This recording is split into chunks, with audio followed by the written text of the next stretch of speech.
Alright, in this video we're going to discuss how to change your table saw blade. Right now I've got a Dado stack in and I need to change to my regular standard cutting blade. So the first thing you're going to want to do is make sure that you unplug your saw. You do not want your saw plugged in while you're doing this. So I'm going to remove my insert. You're going to need 2 wrenches. You're going to have to place one on either side of your saw blade. So I'm going to place the first one right in here on the arbor. I'm just going to let that rest up against the table. Take your second wrench, and there's a nut on the other side of your blades. You're just going to pull up on that until you get the nut loose enough that you can reach your fingers down in here and loosen it. Now it's also a good idea to make sure that your blade is raised up as high as it can go while you do this, so you don't have to reach down in as far.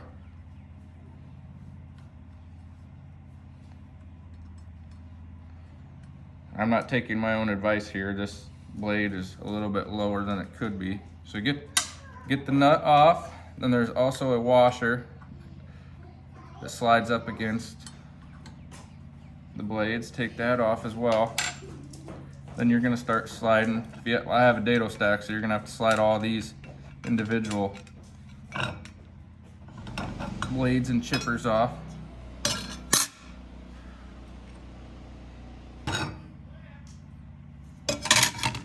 All right, once you get your blade removed, grab the blade that you want to install, and the writing is typically going to go toward your the drive side of your arbor.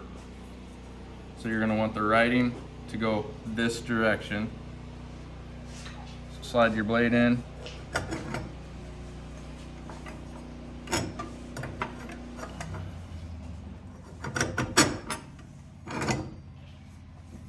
You want to make sure your blade will spin this direction when it's cutting, so you want to make sure that the cutting teeth are pointing that direction. It'll spin just like this. So get that in. See, I got my helpers here. Get your wing or your nut. Excuse me. Get your washer. Slide your washer over your arbor up against the blade, followed by the nut.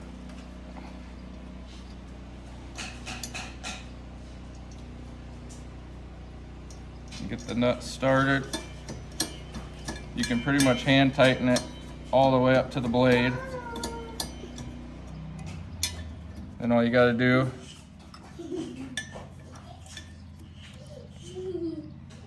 is just move your wrench that you leave sit here over to this side, so that when you tighten it, it will keep it from spinning. So I'm going to use this wrench and pull back toward myself. Tighten it up just like that. One thing to keep in mind, if you're using a Dado stack like I had in, you want to make sure that you have at least 2, if not 3 threads left to screw your nut onto. You're going to want to make sure you got a good grip with your nut to hold your sight or your saw blade on tight. So that's one thing to keep in mind. Also, depending on what blade you're using, if you're using a Dado stack, you're going to need a wider insert, or you can get a 0 clearance insert. This is not a 0 clearance, but it is tighter, so this is the one I typically use. And that's all there is to it. Plug your saw back in and you're ready to go. Thanks for watching.